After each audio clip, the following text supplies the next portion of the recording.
A life changer. Got a chance, yes. Oh, wow! Yes, for Gary Player.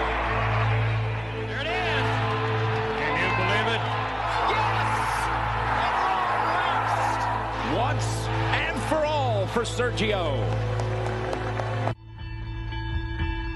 Here's the thing that makes life so interesting. The theory of evolution claims only the strong shall survive. Maybe so. Maybe so. But the theory of competition says just because they're the strong doesn't mean they can't get their asses kicked. That's right. See, what every long shot come from behind underdog will tell you is this. The other guy may in fact be the favorite. The odds may be stacked against you. Fair enough. But what the odds don't know is this isn't a math test. This is a completely different kind of test.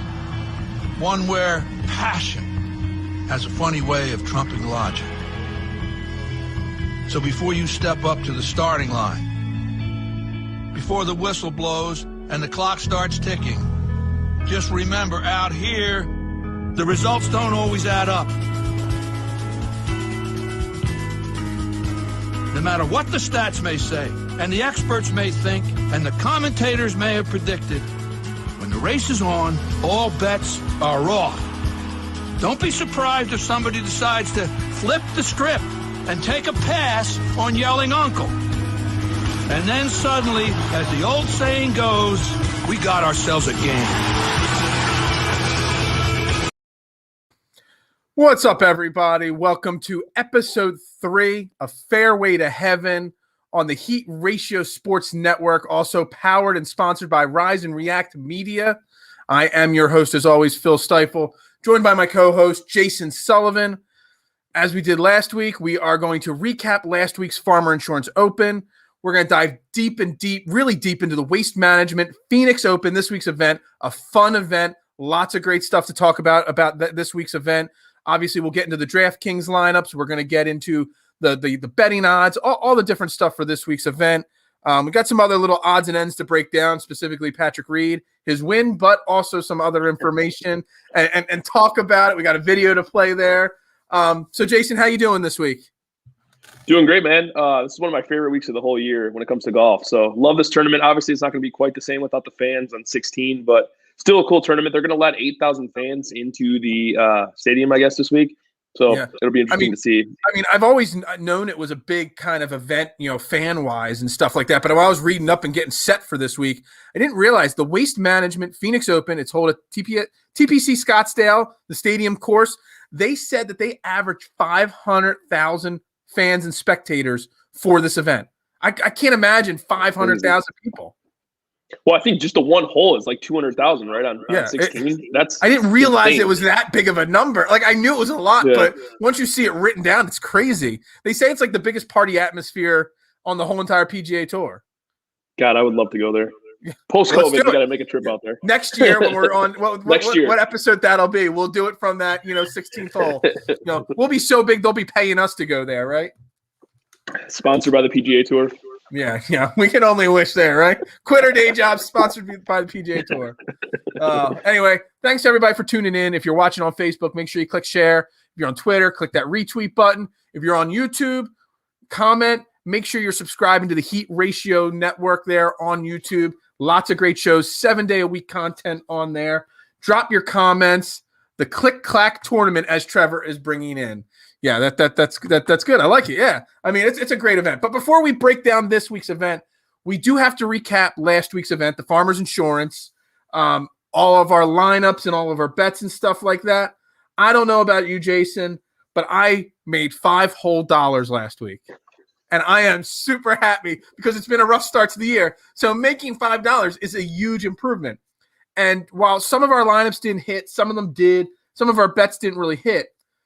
We'll talk about it throughout the show and all, but the one thing people need to pay attention to in fantasy golf and in the betting aspect of it is, especially in daily fantasy, you got your weekend lineup for the whole entire tournament, but they do single-day tournament events as well, and that's where I made my most money. I made a boatload of money doing lineups for just Saturday, the third round of the event. And then I also was able to place a bet on Saturday morning on Patrick Reed, who was the champion this week. His odds came down because he was so far up, but I loved his odds. I made a bet and I won there. So don't just stick to your Wednesday night, Thursday morning lineups and bets. Pay attention all weekend long, because you can really, fix a couple bad mistakes later on throughout the weekend. Yeah, that's really good advice. Like you said, Patrick Reed. I also got Patrick Reed. I just didn't put very much money down on it. I have an echo. Can you hear me? No. What was that? Can you hear me or no? I can hear you, yeah. Okay, I have an echo. Hold on. You take over for a minute. I'm going to unplug my headphones. Sorry, no, you're good. So anyway, to recap, Patrick Reed did win the event. He shot 14 under, which we predicted that the event was going to be somewhere between 13 and 15 under. He shot a 14 under. He had a 5-way tie at second place with Tony Finau, Xander Schauffele, one of my tournament picks to win it, Ryan Palmer, Victor Hovland, and Henrik Norlander. They were all tied for second place. Couple other, you had John Rahm, who was right there till the end. He kind of fell apart, fell to 7th place. Zalatoris, somebody we're going to talk about when we build our lineups this week, definitely showed me a lot this week. Rory had a nice event, finishing 6 under, 16th place. Defending champ Mark Leishman finished in 18th place, 5 under. So there was some really good golf played last weekend. Yeah, that top of the leaderboard was jam-packed with good plays. I mean, like you said, Rahm was up there, Xander was up there. There was a lot of studs up there, and then obviously Patrick Reed won. But I feel like I came close. You liked Ortiz last week in DFS. I actually bet him as well. He was 90-1, and he was in third going into the day on Sunday. So yeah, it was pretty star-studded. Front end of that tournament. It was just, I don't know, Patrick Reed. The whole Patrick Reed thing obviously overshadowed the whole tournament. So I'm interested to see what you have to say about that too. Look, I'm a big Patrick Reed fan. I don't really care about his personality and the fact that he rubs people the wrong way. He wins. What was this? His 9th win, 10th win on tour. The guy wins. He's a major champion. I have no problem. Dan's checking in with top 10 Tony Finau, obviously. He just can't win an event. But Patrick Reed, on the flip side, wins events.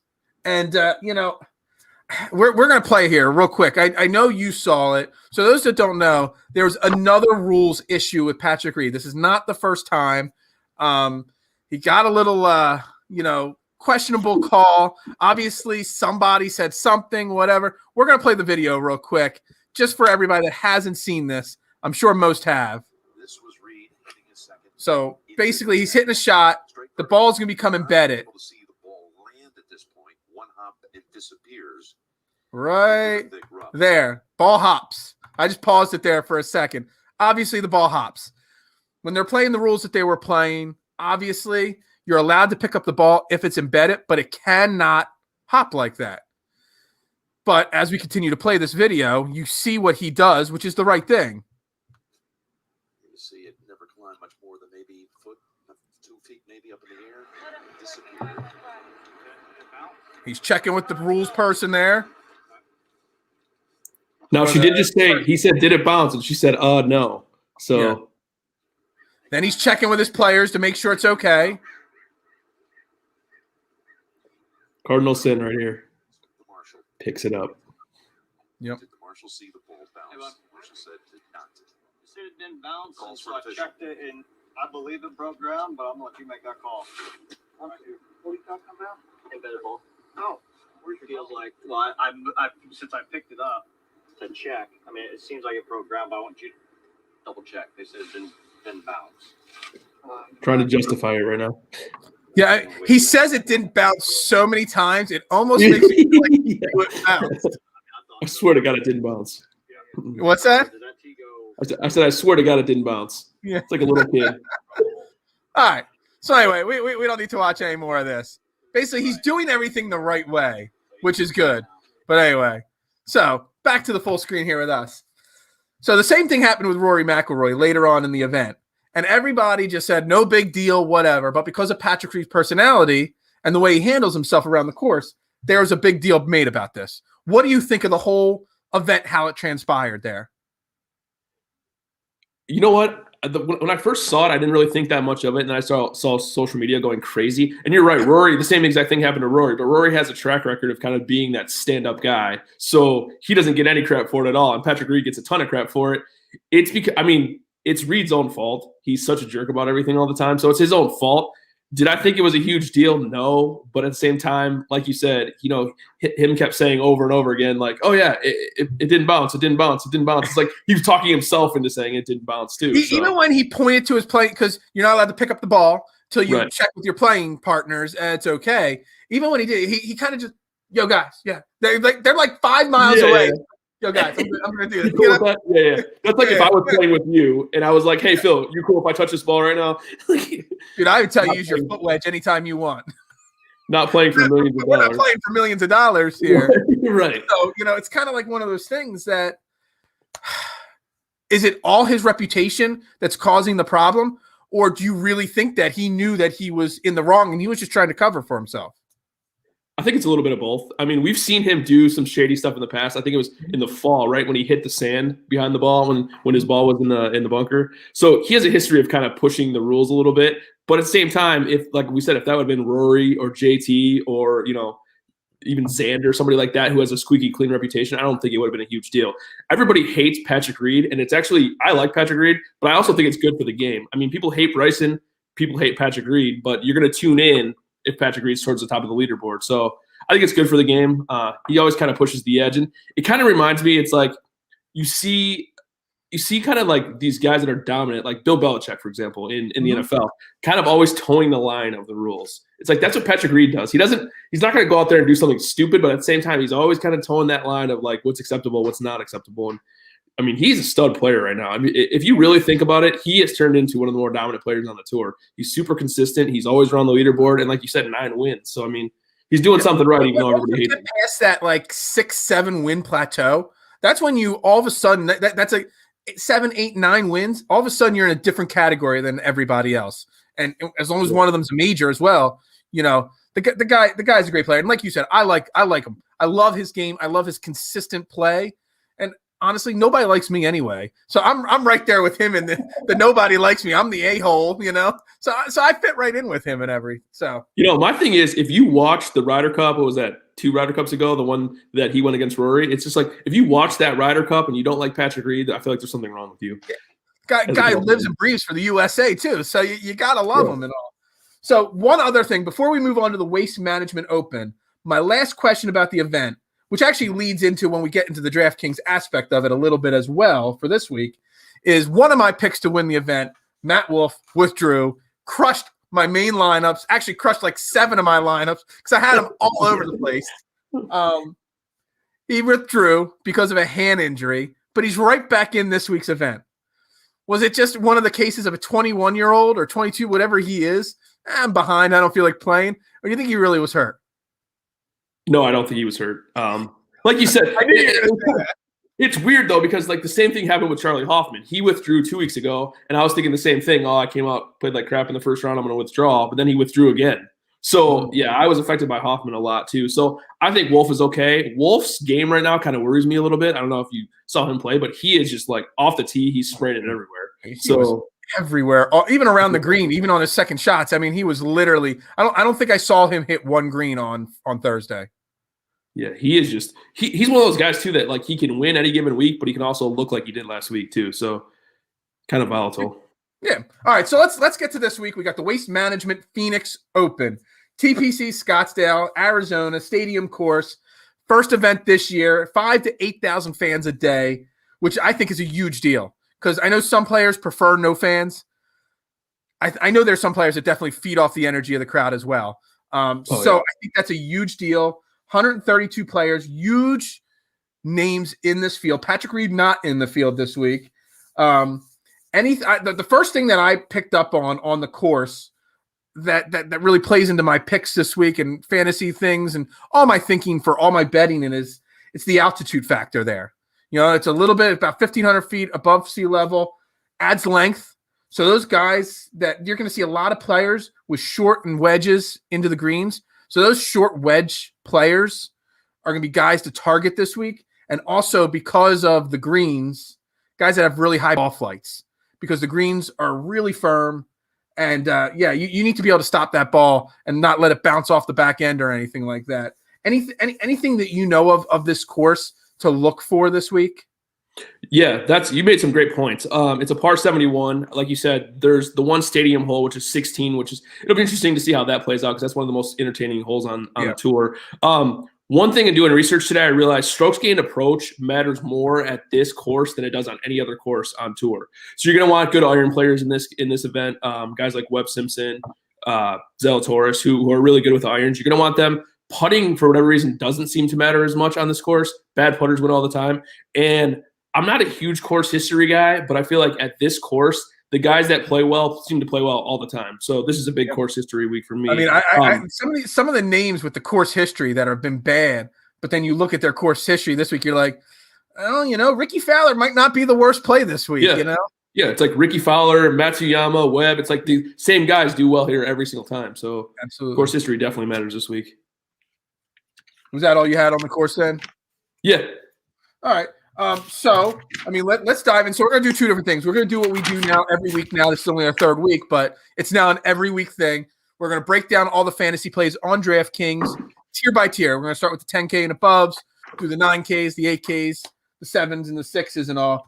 We're just going to give you some of each, but we're going to add a new wrinkle this week. Jason came up with it just a few minutes before we went live. I'm going to try to do it on a shared screen like we did that video.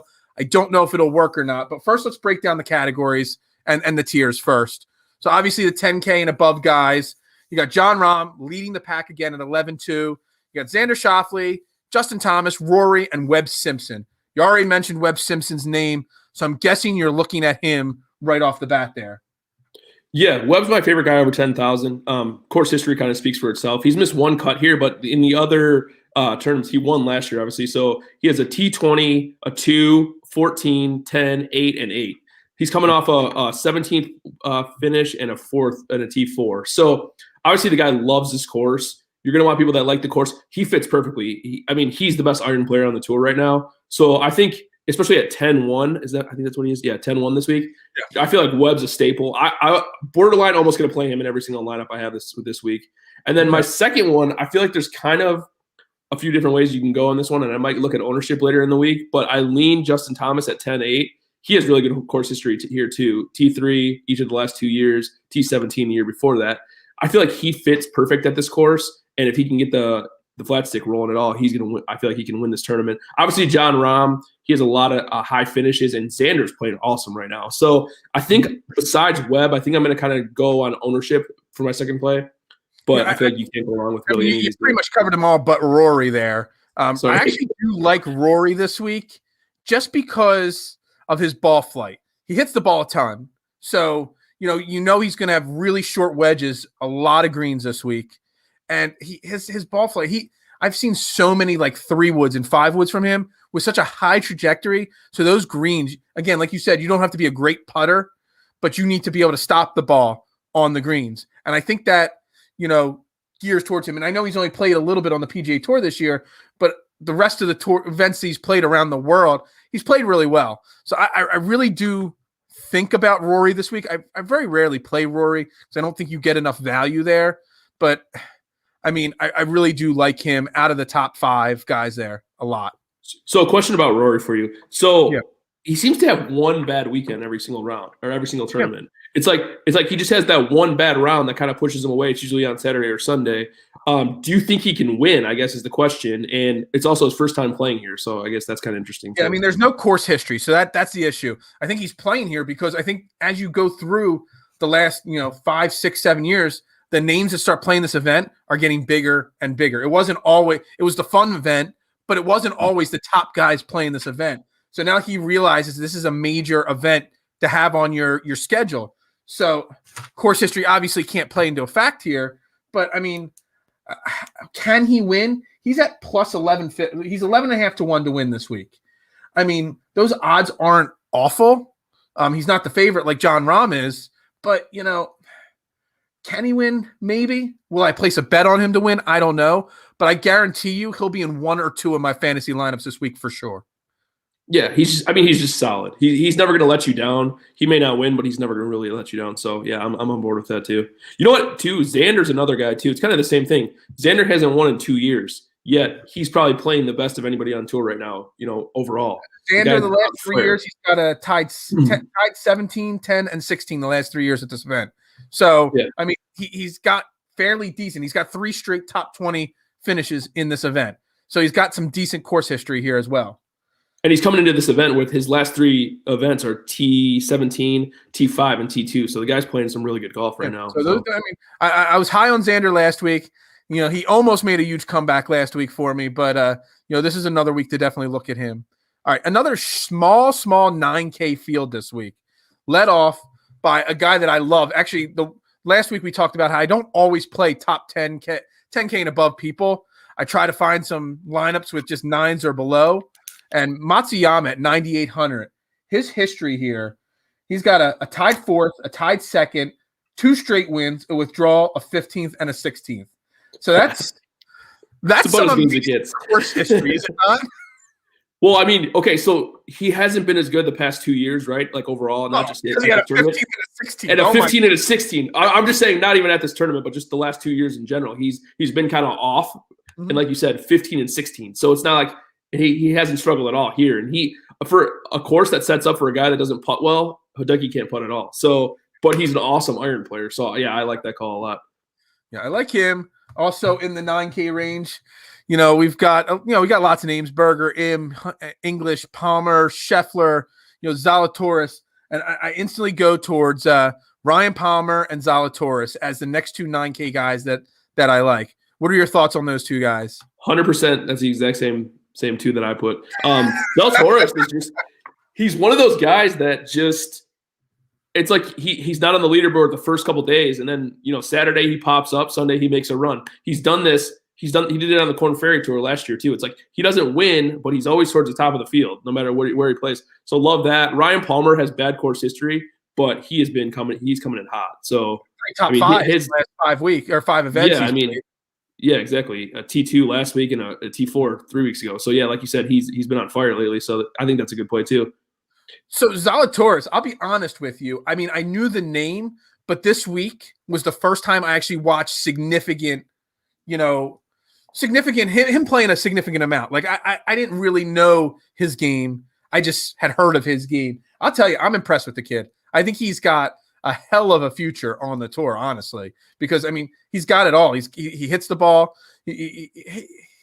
There's a complete package there. He's just got to put together, all the different, how to win, you know what I mean? But I'm a real big fan of him, and I might even try to find a way to get all 3 of those guys, Matsuyama, Palmer, and Zalatoris, all in one lineup. How? I don't know, but I'm going to try.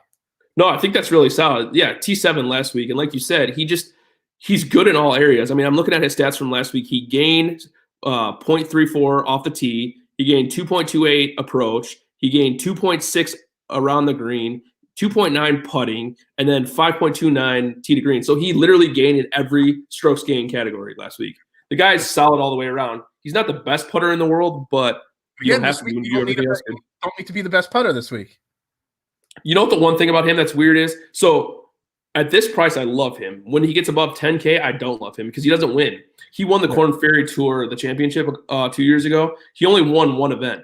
So it's like he just peppers the top 25, but he doesn't actually win the golf tournaments at all. So has he been in the 10K range? Because I mean, we've only been doing this a couple of weeks, and I haven't really paid close enough attention to know if he's ever been in that 10K range. He was in the fall, so he hasn't been this time. But in like the weaker field events, he probably will be. So okay, gotcha. Something to think about as the season goes on. Right, we pretty much are in agreement on the 10s and the 9s. So now we're going to jump into the 8Ks here. We're going to try to blow through it a little quicker because then we're going to build our lineup, which I'm really looking forward to doing here.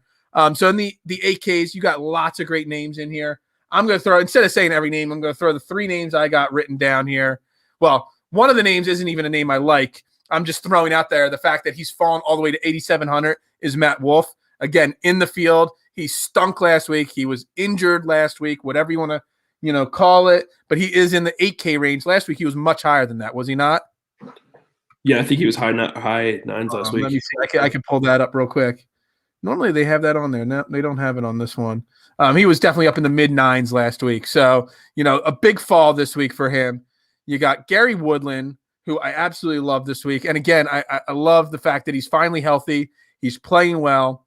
And the guy we said to never play ever, ever, ever right now because he's so bad right now, Ricky Fowler at 8,600. If you talk course history, we talk about Matsuyama. you got to talk about Ricky Fowler's course history as well. That's a great point. I mean, I'd say Matsuyama was 1 in course history, Fowler's 2. I mean, he's been so close to winning and won in this tournament in the past. I don't know if I can go there this week. I like Bubba this week, 8,500. Again, like we said this last week, obviously it rained, so it kind of changed the whole dynamic on Bubba. But Bubba does good on Bubba courses, and he has T3 and a T4 the last 2 years here. So I like him. Horschel's made 7 of 8 cuts here, so I like him as well. I think that's pretty much it for the 80K for me. Yeah, I just with Ricky Fowler, it's the constant, the strategy here. Are you going with course history or recent form? Both, kind of, counteract each other with him, but 4 out of 5 times, 11th or better with a win here at this event. You can't. The guy loves playing this event. So, and when we get into our picks and everything, I love the odds on him this week. Just because he's been so bad, he might as well win an event. So I do love him this week. So yeah, that's the 8K range. Then we jump back down to the 7s. The top half of the 7Ks, 79 to 7,500. First name that I gotta bring up, Hal. Especially, I mean, I know he struggled in the I think it was the 4th round. Yeah, the 4th round last week. But how is Carlos Ortiz still only at 7,800? I was thinking the same exact thing. So him at 7,800. Trap or a steal at 7,800? I think it's a steal. I mean, he's played some good golf lately. I really like him. I think it's a guy that can win as well. So love him, and I love Max Homa. He has been really hot lately as well. He's played this tournament twice, T6 and T26, and then he has finished 18th and 21st the last 2 weeks. So love Homa, another guy that I think that could contend. I don't know if he can win, but he can contend. And then Ortiz. And then my last one is strictly course history because he's been playing like hot garbage for the past year probably. But Matt Kuchar, I don't know if you saw his course history here. I did not. He was not on my list. Let me pull up his course history really quick. He loves this course. So he's never missed a cut here. He has finished T16, T4, T5, T9, T30, T33. So never missed a cut and finished 33rd was his worst finish here. So and in the 7K range, that's good course history for a 7K player. Yeah, 100%. I'm not, like I said, I'm not a huge course history guy all the time, but I feel like as you go down when you're building your lineup, I feel like that's where course history becomes more important. You're going to want these cheaper guys that have good course history. So I like him as a guy that can make the cut. Yeah, I had 2 other guys on my list. Again, another guy that had a rough round 4 last week. But, he's got 3 top 20s in his, recent, events. I mean, I know he missed the American Express, the cut in the American Express, but, he's got some decent trend right now for the most part, and that's Sam Burns. Any thoughts on him or Norlander, who is another guy in that 7,500 range that I think's got some positive momentum going right now? I like both of them. Norlander was awesome last week. I wish I would have played him. I did not play any of them. Sam Burns, they call him Bermuda Burns, so that's always a good thing since these greens are Bermuda greens. He putts well on Bermuda greens. I like that call a lot this week. Both those guys are good plays. And I think going down in the lower half, there's a lot of good plays in the lower half of this range too. I feel like Benny Ann's never missed a cut here. He's 7,300. I like that. Russell Knox has been playing a lot better golf. If he can get the ball going at all, putting, I mean, he'll be a steal at 7,200. Like him. And then Michael Thompson, nobody ever plays him. He's always like 5% or lower, but he has been playing really well lately, 7,200. So I like all 3 of those guys going down. Yeah, I got a couple other names in that lower half of the 7K. I do like, Brendan Steele. Again, T21 last week, T4 the week before that. Guys played really decently lately. Good course history too at this place. Yeah, really good course history here. John Hu. I don't know why I wrote him down, but something I read somewhere told me to write him down. I don't have any notes on him. He also has really good course history because I noticed that too. His name's on my list, but there's nothing written next to him, and there's got to be a reason why I wrote him down. So he's made 5 straight cuts here, John. Huh? Okay, so it's the cuts, and again, when you're looking in the 7,200 range, making the cuts very important. Where's my other guy here? Yeah, I'm looking for one other guy I had on my list. I can't find his information either. There he is. And then I also got Patton Kaziri this week in the low 7K range. Another one, too, in the 7K range. I never play this guy except for here. Party Marty Laird. He has been really good at this tournament, too. The guy just, I don't know. You can't really play him on too many courses, but for some reason here, he's made 1, 2, 3, 4, 5, 6, 7 straight cuts here. And he's finished in the top 5 3 times out of those 7. So, yeah, I don't hate Party Marty. Okay. There Only you go. at this course. All right, let's go down to the bottom feeders, the 6Ks and below, the 6900s and belows there. I'm just going to throw a random name out there. A guy, you brought up Matt Kuchar, who's older, hasn't really, been lighting the world on fire, but a guy that's actually played well so far this year is Stuart Sink. He's got a T31 and a T19, and he's only 6,800. I don't have his course history, but I don't know. What do you think? What do you think of Stuart Sink? I love Stuart Sink. He's my irrational. We agree way too much. Like we're on just so everybody watching knows, we don't pre-prep for the show. My notes are different than his. They just happen to be the same. I think I might have told you this before. If Stuart Sink is in the golf tournament, I play him. The dude just makes cuts. Yeah. And he won a tournament in the fall, so he proved that he can win. Love him this week, though, definitely. I like a couple other names that I like. JT Poston, 6,900. He's been playing pretty well. Sam Ryder had a good finish last week, so he's coming in a little bit hot. And then JB Holmes has really good course history. I'm going to pull it up here. But he has good course history here, which I don't ever play JB Holmes, but I think if any week it would be the week, it would be this one. So he has he's made 1, 2, 3, 4, 5, 6, 7. He's made 7 of the last 8 cuts here, and the last 2 years, T16 and T26. So I think that's a sneaky cheap play, and he's 6,400. If he makes the cut at 6,400, I like that a lot. So I got two more. I got 2 more names for you in the cheap things that I like. Matt Jones, a guy that's trending in the right direction. Well, actually in the wrong direction, but he's played 3 events already. He's played all 3 events this year. He's got an 11th, a 21st, and a 48th. Again, he's super cheap, obviously at 6,900. So I kind of feel like it's something that you have to at least look at. And then where is he here? Another one of those. I'm trying to find his cost here. Another one of those guys where it's course history versus trends. Austin Cook, who's made the cut the last couple events he's played, a couple top 50s and all, but yet it's missed 2 of the last 3 cuts at this event. So it's one of those ones where are we looking at the trends recently or the course history? So just 2 other names that I kind of looked at there. Yeah, I mean you're taking chances in this range, right? You're not getting sure bets at this. Yeah, you got to find guys that are either have really good course history or coming in hot, and I think that's a good call for that for sure. Don't hate Keith Mitchell either, 6,400. It's like he's one of those guys that when he gets it going, he's one of the better players on tour, but 95% of the time he doesn't have it going. If that makes sense. When he gets it going, you want to play him. The guy's good 5% of the time. Listen, when he's good, he's 5%. Really good. Yeah, he's really good 5% of the time, 100% of the time. All right, I'm going to try to share this screen here, and we're going to build a lineup right now live on the air. Let's see if I can figure this out. This is normally a Chip from Chips and Dishes job to do this. Let's see. Should we say goodbye in case we lose everybody? Yeah, exactly. All right. So we're going to build a lineup. Don't make fun of my really tiny bank account right now on there, people. It's there, but it is what it is. So we're going to rotate. Who's going to, pick first here? I'm going to write down a word, odd or even. You pick what it is. Even. Odd. I get to go first. Hey, just so you say. I was going to say, you could have just lied to me and I wouldn't even know.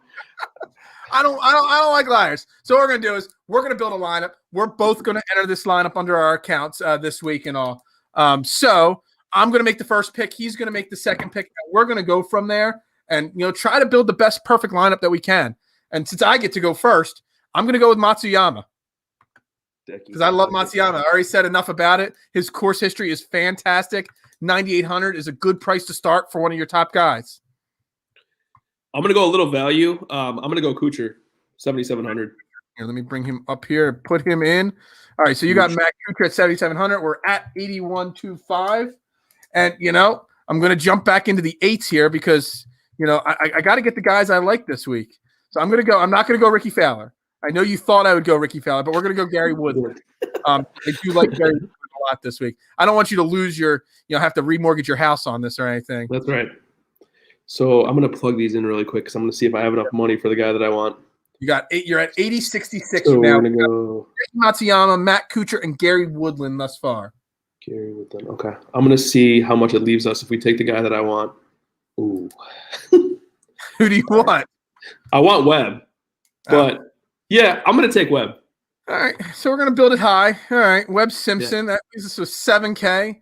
That means we really got to scrape the bottom of the barrel here. Which one of my 6K guys am I going to have to take here? We're going to go. Let's go. You're going to take Matt Kuchar, and we're going to go old timers. We're gonna bring it to Do we? Stuart Sink here. I'm gonna like give you it. some money to work with there with the last pick. I'm gonna go Stuart Sink this week. I like it. You can't go wrong with Stuart Sink, I feel like. No, you can't. So I'm going to go with Sebastian Munoz at 7,100 to round it out. So that's going to leave us with 200. Yeah, little I feel like he's mispriced. I feel like he should be in the higher sevens, I feel like. So I like that. All right. So we're going with Hideki Matsuyama, Matt Kuchar, Gary Woodland, Webb Simpson, Stuart Sink, and Munoz. Man, there goes my money right there. I still want Carlos Ortiz in that lineup somehow, but that's the lineup. We're betting it. We're going to see how it does next week. We'll bring this lineup up on the screen and see how awful it does and all. I like how when I said Sebastian Munoz, you said, "Oh, okay." I don't know. He wasn't on my radar this week. I just feel like he's underpriced. Yeah, he's underpriced. He's got a T65 2 weeks ago at the Sony Open, T17 at the Century Tournament Champions, a couple missed cuts in the fall. Did finish in 19th place at the Masters. That's not too bad. I think we all wish we could finish in the top 20 of the Masters. So, all right. Wow. I'm reading this stuff a little bit. All right, I won't get too upset about it. So when this lineup wins 10 grand, you're going to be singing a different tune. We have to make sure we put it in separate, events, so we're not splitting the money. Duplicating the lineup. Okay with you. All right. So on that note, let's move over to the other end of the equation, the gambling aspect of it. Where are you going to place your money this week, betting wise? Do you have any guys at the odds? I know you've been banned from FanDuel, but you can still look at DraftKings. True story. First bet of the week is going to be Xander Schauffele. Not good odds, but I think he's going to win the golf tournament. So 8-1, Xander Schauffele. What the hell happened there? I had it up, and then it refreshed its screen and took it right off my screen there. Freaking the lag on these things here. So anyway, yeah. This is a pro podcast, in case you're wondering. John Rahm is the favorite again this week. He's at plus 625. Justin Thomas 2, Xander Schauffele 3. You got Rory, Webb Simpson, Daniel Berger, who we didn't even talk about today at all. He's in that top 6 range there of bets. But the guy with the lowest odds that I like is Rory. I'll place a bet at Rory at 1150 for sure. Okay. All right. Who'd you right? Yeah, I got to take notes. So I know this for next week and all. All right. Even though he has been playing like hot garbage, I'm going to go Matt Wolff at 50-1. Oh man, you're stealing my guy, and he's going to win this week for you too. Hey, you can go him too. No. I'm going Rory, and then I'm going with Matsuyama, even though they're really close in odds at plus 2,300. I love Matsuyama this week. I think I actually think out of all the bets I have, I really am confident that he can win, and I might actually put more than a basic tiny little bet on him to win this event because I really, really like his chances this week. I think that's solid. For my last one, I am going to go with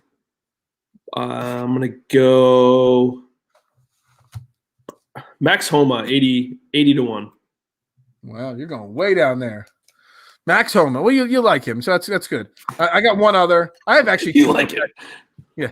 I have 2 other bets actually that I'm looking at this week, honestly. I'm actually going with Ricky Fowler at 55-1. I'm throwing a buck or 2 there because, again, the guy has played like hot garbage for more than a year now, basically. But he just absolutely tears his course up.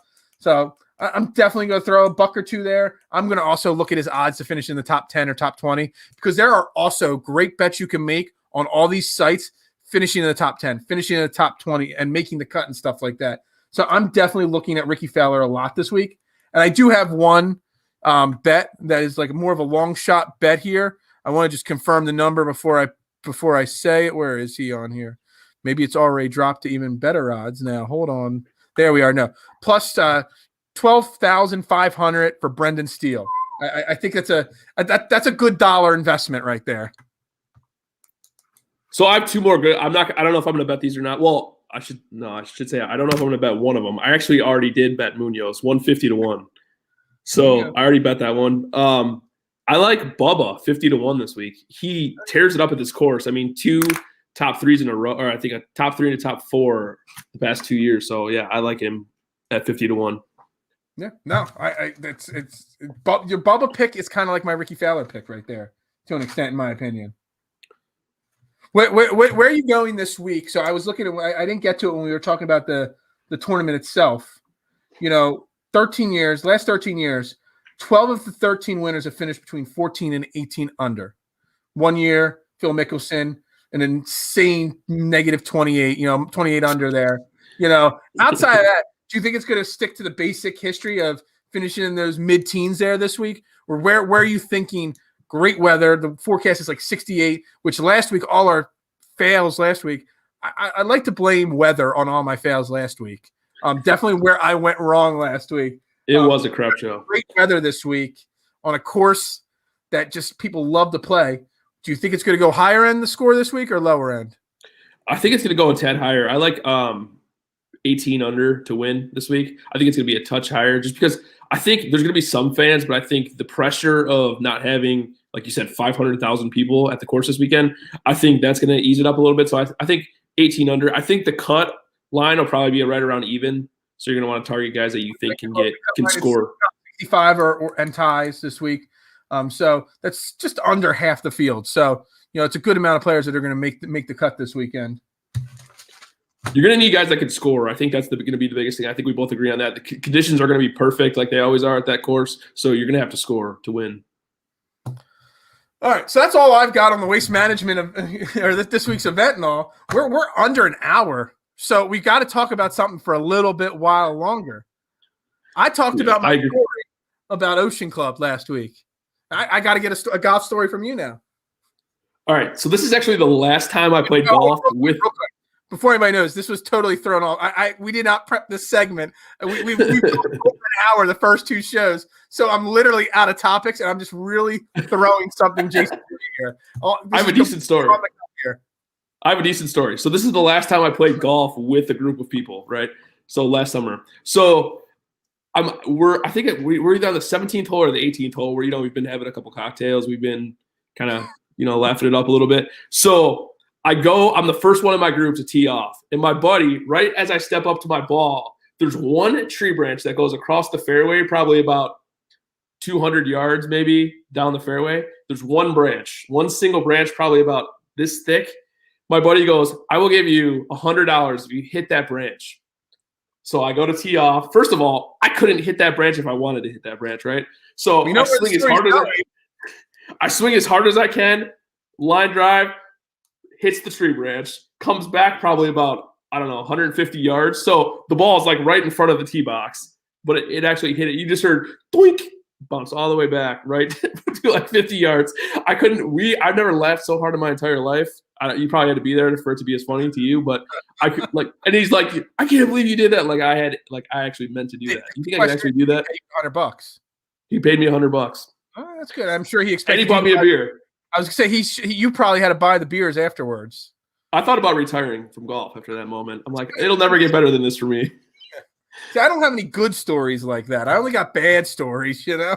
I got a story. Again, we're just trying to stall here for time. We don't have to go the full hour and all, but I love telling golf stories and all. So I started golfing pretty late in my life. It was about 20 years old when I started golfing. My roommate in college, he wanted to go to Myrtle Beach for spring break one year. So I've literally been golfing for about a year and a half at this point. And for those that watch the All About the Bird show, know I've talked about it before. I broke my leg really bad in college. Almost had my leg cut off and stuff like that. It was awful. This was the first round of golf I was playing after I broke my leg. And me and my friends, we were in Charleston, South Carolina playing a round of golf. And tee off, sliced the hell out of it. Lands in some marshy area off the fairway and everything. So we were playing with a golf pro at the time from the course and all. My buddy knew the person, so he was playing. I'm like, it says out of bounds, but can I walk over there and go get my ball? Because, I was on vacation. I didn't have a lot of golf balls. He's like, yeah, go over there and get your ball. So I go and I walk over into this little marshy land. Well, this guy didn't know because he hadn't been at this course long enough that was quicksand. Jeez. And I started screaming because I literally started shaking. And they say don't move yourself hard when you're in a quicksand type. Oh yeah, good luck with that. I feel my leg as I'm trying to turn, cracking. I'm like, I just literally started walking again. I hear it cracking in a million places. I'm screaming. Everybody else is on the other side of the fairway, and I'm screaming for my life. And finally, they run over, and they're like using clubs to pull me out. I was literally waist deep. They had to drive me back to the clubhouse and hose me down to get this thick stuff all off of me and all. So they're the kind of stories you get from me. Not good stories like you making $100. Me almost dying on a golf course. That's what you get from me. Can I tell one more bad story about golf? As many stories as you want. So I'm playing in a scramble. Literally the only kind of golf that I'm actually worthwhile to have me on your team because I try to unleash the fury on every swing. So I missed like a 5-foot putt, right?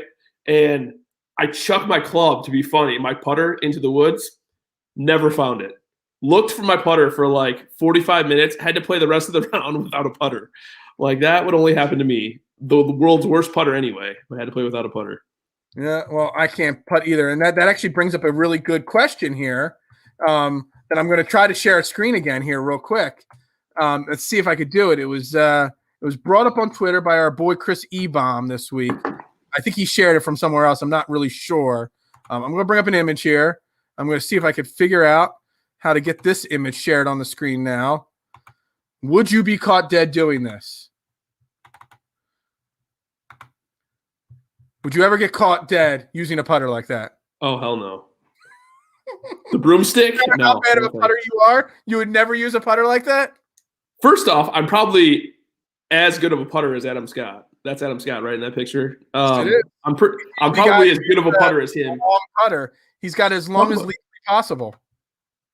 I don't even want to tell you what my friends refer to that kind of putter as because it's not appropriate. I don't want to offend anybody. But I'm honest. I'm an awful putter. Like literally, probably the worst putter you'll ever see. I've had rounds of golf where I've shot 100, but averaged over 3.5 putts a hole. I'm that awful at putting. When I say I have tried or sampled or used a free putter from a golf shop and all, I've tried every style putter, and I have tried those putters. I have used them, and they absolutely suck. They're pretty terrible. They don't. You couldn't pay me enough to use that putter. I don't care. I look embarrassing enough on a golf course anyway. Right. I don't need to look dumber than I already look. I'm not the typical golfer. You know what I mean? So it's all good. Yeah, he can't. You know what's funny too is we talk about putting. We can probably putt as good as Adam Scott did. If Adam Scott could even putt like half as good as anybody else, he would win every tournament. Yeah, absolutely. I can agree with you on that. He's also got some nice silver locks going right now. I know all the girls are liking that right now.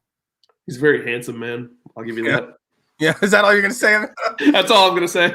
I'm gonna cut that piece of this show out. Just that in our promo video for this show. He's a handsome man. He's a very handsome guy. Yeah. Anyway, so I think that's gonna wrap up our third episode 3, Fairway to Heaven, right here on the Heat Ratio Network, sponsored by Rise and React Media, of course. Again, I'm Phil Stiefel. I am picking Ricky Fowler, Hideki Matsuyama, and Rory McIlroy. They're my 3 picks to win. My partner, Jason Sullivan, he's got Xander Schauffele, Matt Wolf, the guy that is dead to me, and Max Hama as his 3 main picks this week. Matt Wolf is dead to me for the time being. You can catch the show on replay over and over again right here on YouTube. Make sure you click and subscribe to the Heat Ratio Network right here on YouTube. And, you can watch all the shows. There's a lot of great shows. We got hockey shows. We got basketball shows, other fantasy shows. You got the Heat Ratio show that Tony Cotillo hosts himself. So 7-day programming right here on the Heat Ratio Network. Again, you can catch me on Wednesday, all about the birds, 9:15 with my boys. Jason, what are you on this week? You got the fantasy show, Fantasy Firebox, Thursday? Yeah, Fantasy Firebox. Before the All About the Birds show, actually, 7:15 on Wednesdays. We're going to talk some basketball this week. So it's Wednesday, 7:15, the Fantasy Firebox. Any other shows, any other appearances that you've got this week? That's it for right now. Just waiting on that PGA Tour sponsorship. Yeah. PGA, if you're watching, hook us up. Anyway, on that note, we're gonna wrap this episode up. Thank you all for tuning in. We'll be back next week with episode 4, and hopefully we do a better job than this week. Hey, y'all have a great night.